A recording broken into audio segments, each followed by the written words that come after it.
नमस्कार, अटेंशन में आपका स्वागत है और मैं हूं मनोज वर्मा। कोरोना की दूसरी लहर तो थम गई, लेकिन अब सियासी पारा उछाल मार रहा है। अब ज्योतिरादित्य सिंधिया के भोपाल दौरे ने फिर सियासी हलचल तेज कर दी है। 12 दिन पहले भी सिंधिया ऐसे समय भोपाल आए थे जब भाजपा के वरिष्ठ नेताओं के बीच बंद कमरों में मुलाकातें चल रही थी। अब भी सिंधिया ऐसे समय भोपाल दौरे पर हैं जब गुरुवार को भाजपा प्रदेश कार्य समिति की बैठक होना है। सिंधिया के बार बार भोपाल दौरे के क्या है मायने और भाजपा की प्रदेश कार्यकारिणी की बैठक में भाजपा का अगला मिशन क्या होगा? अटेंशन में आज इसी पर बात करेंगे, लेकिन उसके पहले देखिए हमारी एक खास रिपोर्ट।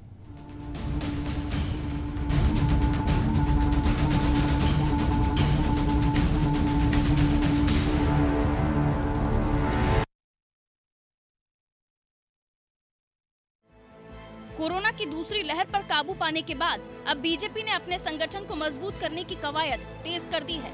पूरे 3 साल बाद प्रदेश भाजपा कार्यकारिणी की बैठक होने जा रही है और इसके पहले बीजेपी ने अपने नेताओं और कार्यकर्ताओं को प्रशिक्षण देने की शुरुआत भी कर दी है। इस बीच सियासी सरगर्मियां भी तेज होती जा रही हैं। 12 दिन के अंतराल में ज्योतिरादित्य सिंधिया का भोपाल दौरा इन सरगर्मियों को और बढ़ा रहा है। ऐसे में सबकी नजर कैलाश विजयवर्गीय के साथ एक बार फिर सिंधिया पर भी है। बीजेपी का अभ्यास वर्ग पूरे देश में चल रहा है। कार्यकर्ताओं को अपग्रेड करने के लिए वर्चुअल तरीके से प्रशिक्षण दिया जा रहा है। सभी विधायक और सांसदों ने प्रशिक्षण सुना। बुधवार को बीजेपी के राष्ट्रीय महासचिव कैलाश विजयवर्गीय ने बौद्धिक प्रशिक्षण दिया।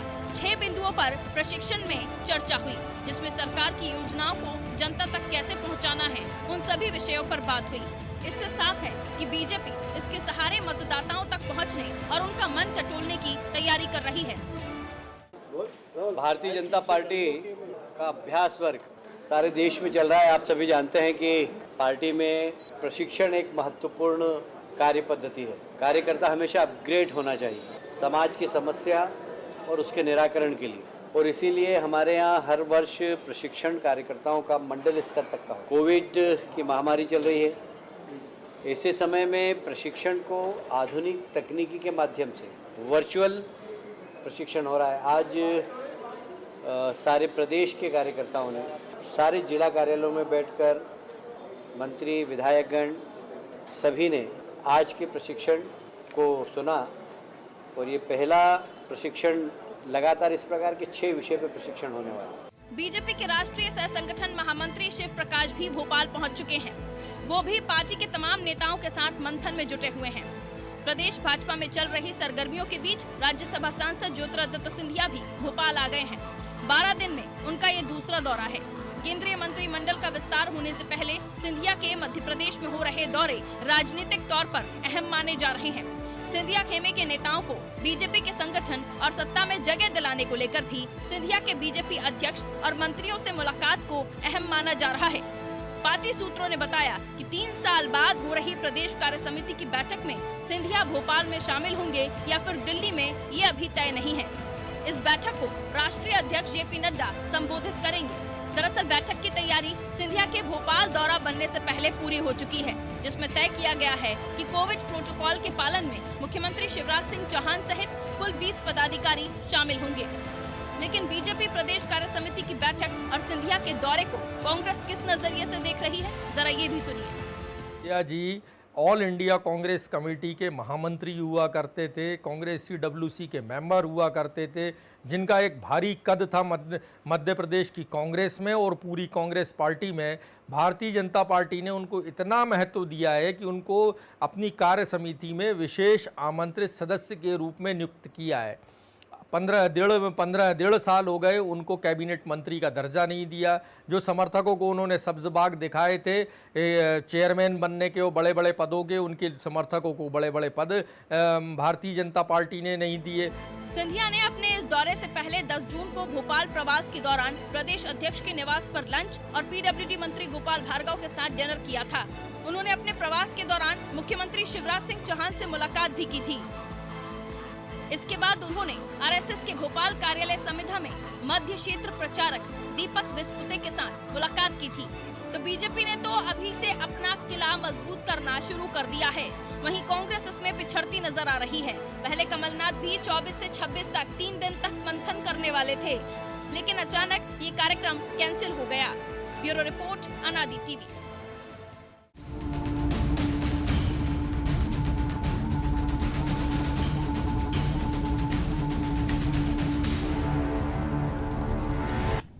तो दिग्गजों के इस महामंथन पर चर्चा करने के लिए जुटे हुए हमारे एडिटर इन चीफ प्रकाश भटनागर और ब्यूरो हेड ब्रजेश चौक से। प्रकाश जी, सबसे पहले आप ही के पास, लगातार सिंधिया के दौरे और बीजेपी की कार्य समिति 3 साल बाद, इसके पहले आज मंथनों का एक दौर चल रहा है लगातार, किस नज़रिए से देखा जाए कि वाकई में केवल एक औपचारिकता की कार्यकारिणी की बैठक है या कुछ और? देखिए मनोज, मुझे लगता है कि भारतीय जनता पार्टी की जो कार्य पद्धति है उसमें बहुत सबसे आश्चर्यजनक बात यह है कि प्रदेश कार्य समिति की बैठक 3 साल बाद हो रही है, बिल्कुल, जो आमतौर पे हर 3 महीने में एक बार होती थी। ये मुझे लगता है कि एक तो 2 साल का लगभग कोविड का कार्यकाल चला गया, उसके कारण इतना लंबा 14 महीने 15 महीने। हाँ, और दूसरी बात ये कि बैठक लंबे समय बाद इसलिए हो रही कि अब थोड़ा सा मामला सामान्य हुआ है। दूसरी बात, जो भारतीय जनता पार्टी के अभ्यास वर्ग प्रशिक्षण, ये एक नियमित प्रक्रिया है।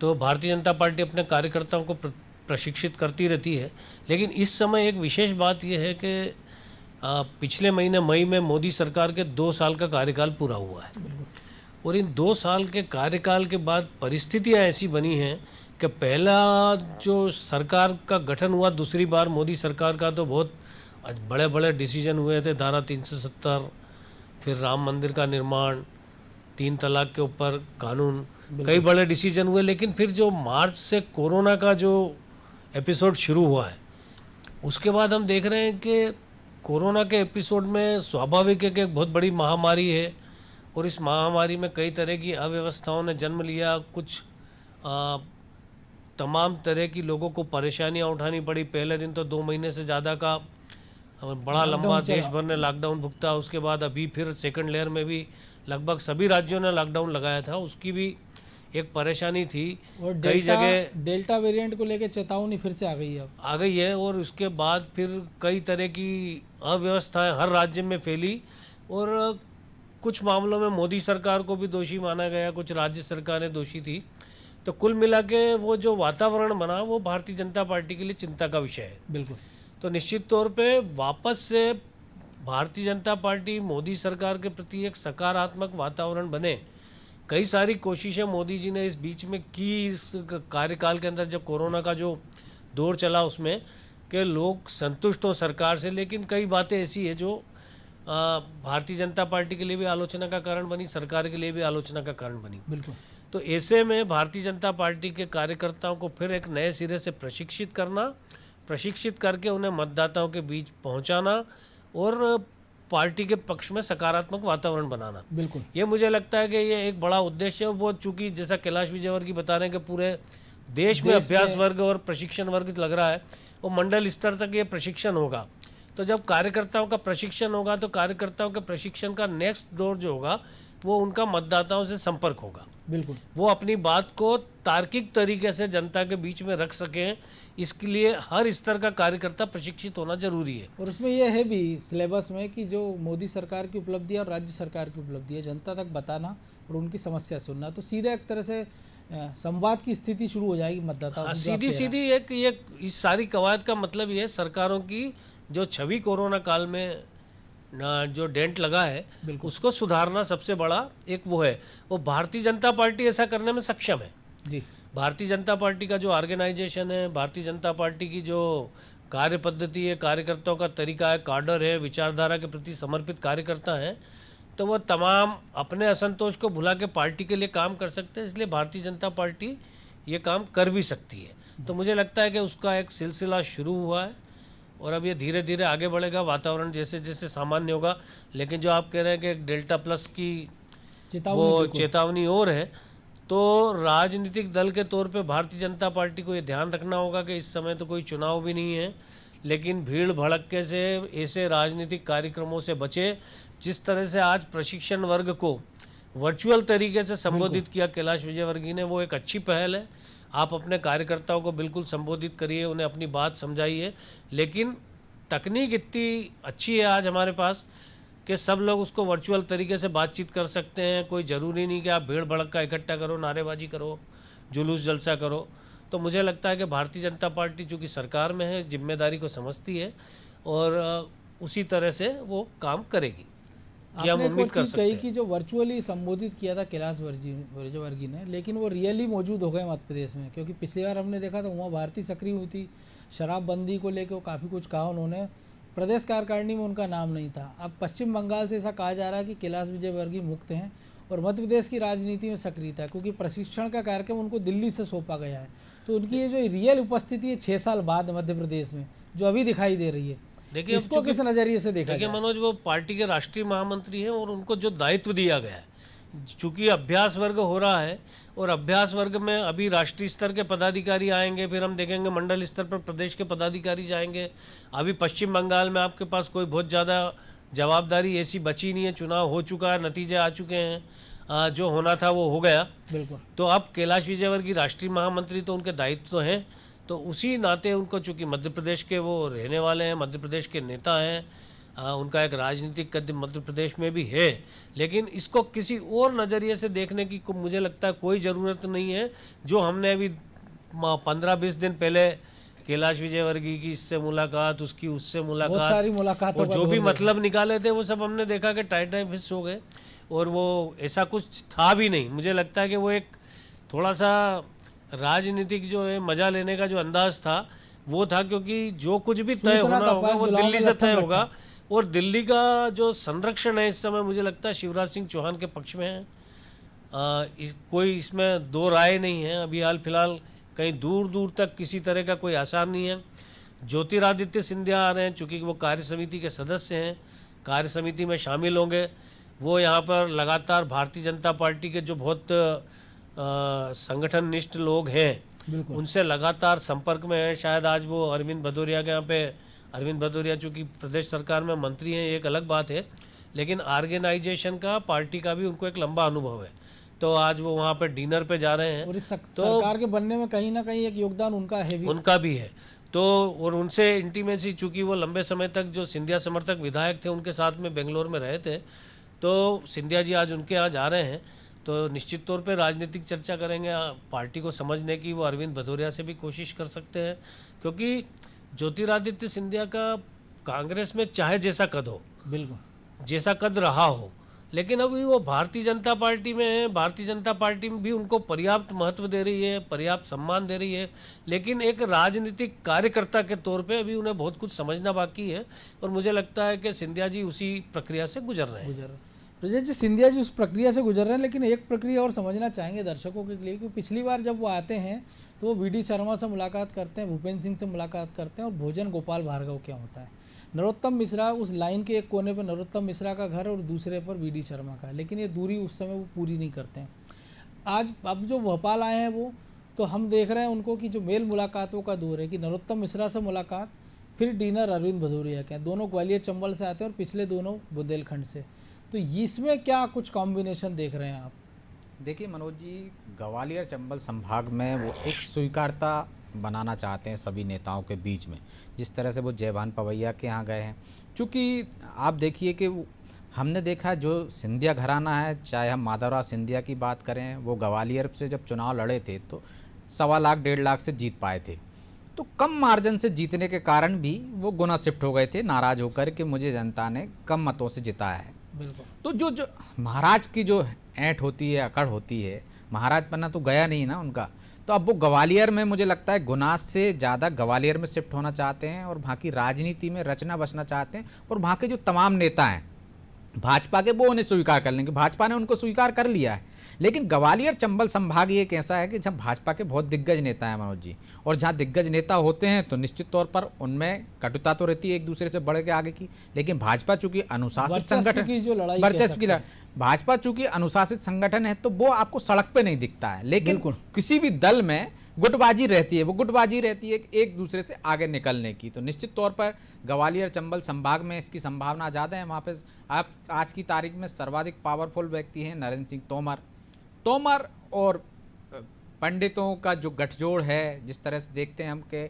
अरविंद भदौरिया को ठाकुर थे तो वो नहीं चाहते थे कि ठाकुर मंत्रिमंडल में बहुत सारी दिक्कतें आई थी, अरविंद भदौरिया के बनने में। प्रदेश अध्यक्ष का नाम चला तो, हाँ, प्रदेश अध्यक्ष का नाम चला तो भी उसमें दिक्कत आई थी, और वी.डी. शर्मा भी एक तरह से उसके खिलाफ थे। तो जो ज्योतिरादित्य सिंधिया जो समीकरण बिठाने की कोशिश कर रहे हैं ग्वालियर चंबल संभाग में, वो भी इस भोज पॉलिटिक्स से आप देख सकते हैं। शायद इसीलिए वी.डी. शर्मा इस भोज में रहेंगे। हाँ, तो भोज में वी.डी. शर्मा भी रहेंगे। तो आप देखिए अरविंद भदौरिया और वी.डी. शर्मा यदि एक हो जाते हैं तो सिंधिया को एक समर्थक और वहाँ से बढ़ जाएंगे। कहाँ से आपको ग्वालियर चंबल संभाग में, तो उनका मुकाबला राजेश, ये काम जो है ज्योतिरादित्य सिंधिया नहीं कर सकते हैं कि वीडी शर्मा और अरविंद भदौरिया एक हो जाए।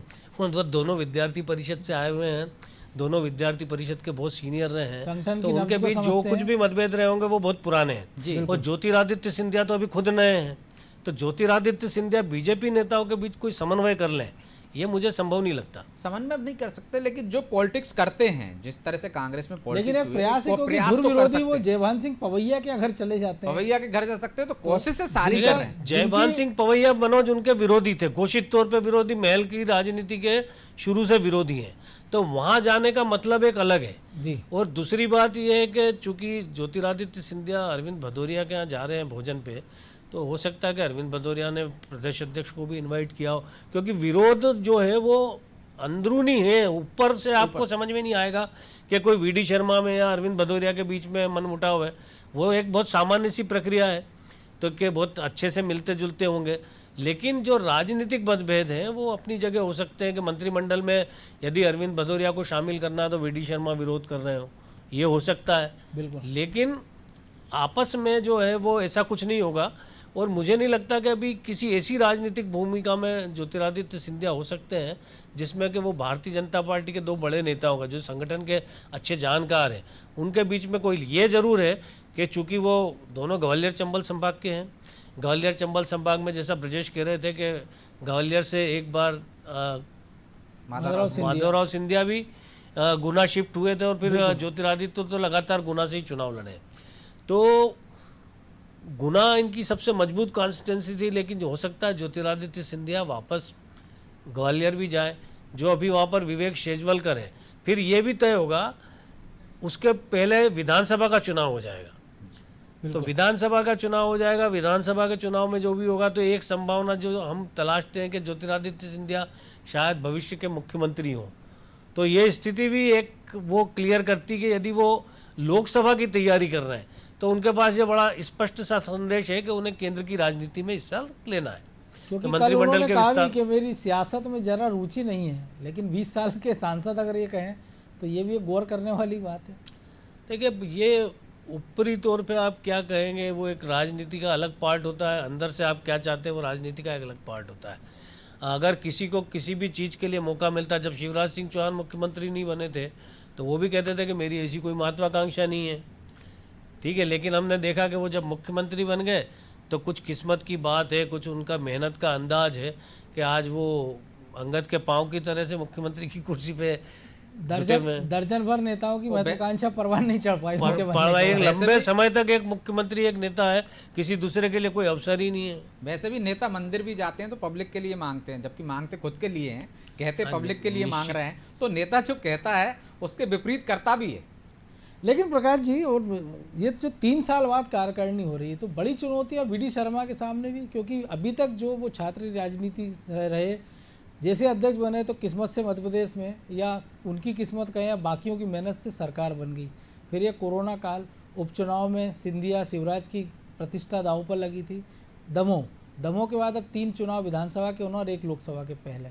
सरकार भी खुद की है, तो जाहिर तौर पर विरोध करने के लिए आपके पास कुछ है नहीं, और उपलब्धियों के नाम पर भी बहुत सारी चीज़ें आपके पास है, लेकिन उसके लिए भी आपको लोगों को समझाना पड़ेगा। तो बड़ी चुनौती एक वीडी शर्मा के लिए भी, और इसमें कुछ एक रोड मैप आपको लग रहा है निकल कर आएगा कल की बैठक में, क्योंकि राजनीतिक प्रस्ताव भी इसमें आना है। देखिए मनोज, राजनीति में चुनौतियाँ कभी कम नहीं होती, और निश्चित तौर पर वीडी शर्मा की जो कार्य समिति है वो एकदम नई है। बिल्कुल, आप लंबे समय बाद भारतीय जनता पार्टी की कार्य समिति में काफ़ी सारा बदलाव हुआ है। इसके पहले चाहे वो नंद कुमार सिंह चौहान रहे हों, चाहे राकेश सिंह रहे हों, कार्य समिति में बहुत ज़्यादा बदलाव नहीं थे। बिल्कुल, लेकिन इस बार तो जो हम देख रहे हैं कि वीडी शर्मा पूरे घर के बदल डालूंगा की तर्ज पे कार्य समिति में भारी फेरबदल किया है। उन्होंने काफ़ी सारे नए लोगों को मौका दिया है, और सबसे बड़ी बात यह कि कम से कम सिंधिया समर्थक भी 60 से ज़्यादा लोग इस कार्य समिति में शामिल हैं, और कार्य समिति बड़ी विस्तारित है। तो कई जगह तो मतलब इस तरह की परिस्थितियां सामने आएगी कि कल तक जो कांग्रेस में था और आज वो प्रदेश कार्य समिति का यदि सदस्य बन गया है, तो प्रदेश कार्य समिति के सदस्य को भारतीय जनता पार्टी के जिले स्तर पर किसी भी आयोजित कार्यक्रम में मंच पर बिठाया जाता है। बिल्कुल, तो यदि उस व्यक्ति को मंच पे बिठाया जाता है जो भारतीय जनता पार्टी के बारे में कुछ भी नहीं जानता है ज़्यादा, और वो मंच से क्या संबोधित करेगा जमे जमाए कार्यकर्ताओं को। तो कई तरह की चुनौतियां हैं। एक तो जो सिंधिया समर्थक हैं उनको भारतीय जनता पार्टी के साँचे में ढालना। भाई आप भारतीय जनता पार्टी के कार्यकर्ता ये मानते हैं कि सरकार में आप पूरा हिस्सा दे दो ज्योतिरादित्य सिंधिया को, सिंधिया के साथ आए हुए कांग्रेस के लोगों को, हमें कोई आपत्ति नहीं। बिल्कुल। लेकिन संगठन के अंदर भारतीय जनता पार्टी में सत्ता से बड़ी चीज़ संगठन है। वो संगठन के साथ में खिलवाड़ करना भारतीय जनता पार्टी में आमतौर पे होता नहीं है। हमने देखा जब मध्य प्रदेश में उमा भारती को कमान सौंपी गई थी तो उन्हें प्रदेश अध्यक्ष नहीं बनाया गया था। उमा भारती का जो भी राजनीतिक व्यवहार रहा है उसको देखते हुए उस समय कैलाश जोशी को प्रदेश अध्यक्ष की कमान दी गई और उनको मुख्यमंत्री घोषित करके चुनाव लड़ा गया। बिल्कुल। चुनाव अभियान समिति का उनको अध्यक्ष बनाया गया, उसमें भी शिवराज सिंह चौहान और उमा भारती में संतुलन रखा गया था। तो भारतीय जनता पार्टी में कई सारी चीज़ें ऐसी होती जो निचले स्तर पर कार्यकर्ताओं को पिंच करती है। तो एक चीज़ ये जो मैं बोल रहा था कि जब प्रदेश कार्य समिति का सदस्य जो अभी साल भर पहले आया और जिसका सालों से वो भारतीय जनता पार्टी के कार्यकर्ता से विरोध था, बिल्कुल। अब वो यदि उस सामने मंच पर बैठेगा, भले वो जिले का पदाधिकारी ना है, लेकिन वो चूंकि प्रदेश कार्य समिति का सदस्य है तो उसको मंच पे स्थान मिलेगा। तो भारतीय जनता पार्टी के सामने भी कई सारी चुनौतियां जिनका सामना वी.डी. शर्मा की टीम को करना है। बिल्कुल। एक और चीज़ है ब्रजेश जी, बहुत समय बाद ये भी देख रहे हैं कि 3 साल बाद कार्य समिति की बैठक है और शिव प्रकाश जो सह संगठन महामंत्री है वो मौजूद हैं, पी मुरलीधर राव जो प्रदेश प्रभारी हैं, आमतौर पर कार्यकारिणी की बैठकों में होते हैं, लेकिन राष्ट्रीय अध्यक्ष वर्चुअली जुड़ेंगे और संबोधन देंगे। तो मध्य प्रदेश खास है, ये एक संदेश देने की कोशिश। देखिए मनोज जी, मध्य प्रदेश खास है, ये तो संदेश देने की पहले से भी कोशिश होती रही है, लेकिन राष्ट्रीय अध्यक्ष इसलिए वर्चुअली जुड़ेंगे कि ये वर्चुअली बैठक हो रही है और अब राज्य सरकार को और केंद्र सरकार के पास हम देख रहे हैं कोरोना काल में ज़्यादा कुछ बताने को नहीं है उपलब्धियां। जो डेंट लगा, जैसे भटनागर जी बता रहे थे, वो डेंट को साफ करना है। तो जो राष्ट्रीय अध्यक्ष बताएंगे कि हमने कोरोना काल में क्या किया है और आप कार्यकर्ताओं को एक तरह से जो कार्य पद्धति है भाजपा की हम देखें तो राष्ट्रीय कार्यकारिणी होती है, प्रदेश कार्यकारिणी होती है, फिर आप जिले स्तर तक वो संदेश पहुंचाते हैं। जैसे राष्ट्रीय टीम ने कोई संदेश पहुंचाया तो वो प्रदेश टीम को आएगा, प्रदेश टीम वो नीचे तक पहुंचाएगी, तो धरातल तक जाएंगे। जो राष्ट्रीय अध्यक्ष संबोधित करेंगे प्रदेश कार्यकारिणी को, प्रदेश कार्यकारिणी के बाद जिलों को कार्यकर्ताओं को ट्रेंड किया जाएगा, जिले वाले। तो आपको एक संदेश देने की कोशिश होती है कि आपको क्या करना है। जो डेंट हो गया है, कोई लोकप्रियता में कमी आई है मोदी जी की में, तो उसको कैसे हम दूर करें और उसके लिए क्या क्या आपको करना है, ये पूरा कार्य समिति में होता है। हमने भी देखा है राजनीतिक प्रस्ताव आता है कि विपक्ष ने क्या किया, उस पर भी आएगा, विपक्ष क्या मुद्दे उठाते रहें और उस पर एक राजनीतिक प्रस्ताव आएगा, वो अलग बात हो गई। लेकिन अब राष्ट्रीय अध्यक्ष ये देंगे, बताएंगे कि आपको करना क्या है। आप पूरी तरह से वर्किंग में आइए 3 साल के बाद, नहीं तो भाजपा में ऐसा होता नहीं है। जैसे भटनागर जी ने भी बताया कि हर 3 महीने में होती है। हमने भी कई कार्य समितियाँ अटेंड की हैं मनोज जी, लेकिन बाकायदा पूरा संदेश होता है क्या काम करना है। एक कार्य वो पद्धति के साथ एक पूरी कार्य योजना बनती है कि अगले 3 महीने आपको क्या करना है, जिले स्तर पे क्या क्या कार्यक्रम होंगे। तो ये तमाम कार्यक्रम जो अभी हो रहे थे, पेड़ लगाने से लेके, वो भी राष्ट्रीय अध्यक्ष ने ही संदेश दिया था, वहीं से कार्यक्रम बन के आए थे। 11 पेड़ और लगना अब है। जो अध्यक्ष संबोधित करेंगे उसके बाद भी एक कार्यक्रम बनेगा, वो जमीनी स्तर तक जाएगा, जिस तरह से मतदाता तक जाएंगे, वार्ड तक जाएंगे और वही मतदाताओं को एक तरह से वो जागृत करने की कोशिश करना है, या जो उनकी नाराजगी है इस कोरोना काल में कि किस तरह से बेरोजगारी आई है, सरकार क्या मदद कर पाई, क्या नहीं कर पाई, और किस तरह से ये वैक्सीनेशन डिले हुआ या हम मदद नहीं कर पाए, केंद्र के हाथों से उसकी राज्य में भरपाई चला कर रहे हैं वो गया। 2 दिन तमाम में तरह हम की देख रहे हैं। भरपाई करने की कोशिश की जाएगी ताकि जो डेंट लगा है उसको दूर किया जा सके। बिल्कुल। प्रकाश जी, एक फाइनल कमेंट कि एक लोकोक्ति है, दुबले पर 2 अषाढ़, तो कांग्रेस की स्थिति आपको नहीं लग रहा है, पहले एक शिवराज से पार नहीं पा रहे थे और अब 24 घंटे उनको सिंधिया की चिंता रहती है कि वो AIC मेंबर थे, उनको कार्य समिति सदस्य बनाया, उनको मंत्री क्यों नहीं बना रहे हैं, तो इससे ऊपर उभरे कि कांग्रेस की यही राग चलता रहेगा? देखिए, कांग्रेस का सिंधिया के जाने से उभरना मुश्किल है, क्योंकि सिंधिया का एक बड़ा राजनीतिक चेहरा था जो कांग्रेस के लिए प्लस था, कि वहाँ पर एक नयापन था और पब्लिक के बीच में एक आकर्षण था। एक अच्छे ओरिएटर। आज की तारीख में सबसे बड़ी कमी कांग्रेस के सामने यही है कि जितने भी चेहरे हैं वो सब पुराने हैं और नया कोई चेहरा ऐसा नहीं है जो जनता के बीच में बहुत आकर्षित करता हो। बिल्कुल। ऐसी कोई संभावना वाला चेहरा अभी हमने सामने देखा भी नहीं है। दिग्विजय सिंह के सुपुत्र प्रयास कर रहे हैं, और भी कई सारे लोग हैं, लेकिन किसी का जनता के बीच में वो आकर्षण अभी पैदा नहीं हुआ जो सिंधिया का था। बिल्कुल। तो निश्चित तौर पे अगर सिंधिया भारतीय जनता पार्टी के पाले में चले गए तो जहाँ पे शिवराज सिंह चौहान जैसा शख्स पब्लिक के बीच में कनेक्ट करके जनता के बीच में एक मास लीडर की हैसियत रखता है, वहाँ यदि दूसरा भी जुड़ गया ज्योतिरादित्य सिंधिया भी, तो कांग्रेस के लिए तो चिंता की बात है एक और एक 11 होगा जब एक और एक 11 हो गए तो कांग्रेस के लिए तो चिंता की बात है ही। ये 28 विधानसभा चुनाव के जो बाई इलेक्शन हुए थे उसमें हमने देखा भी है। बिल्कुल। और जो पिछला चुनाव हुआ था मनोज जी, उसमें भी देखिए आपके टारगेट पे ज्योतिरादित्य सिंधिया ही थे। यदि भाजपा ने टारगेट किया तो कमलनाथ को माफ करो महाराज हमारा नेता महाराज। शिवराज, बिल्कुल कैंपेन पूरा माफ करो महाराज हमारा नेता शिवराज। और बाद में बीजेपी को इसका एहसास भी हुआ कि उन्होंने गलत कैंपेन चुन लिया था। बिल्कुल। मतलब माफ़ करो महाराज की जगह उनने वो यदि कमलनाथ पे ही फोकस कर लेते तो शायद ग्वालियर चंबल संभाग में थोड़ा फर्क पड़ता। लेकिन अब सुधार लिया उन्होंने कि माफ उन्होंने किया अब तो- महाराज तुम्हारा नेता भी शिवराज।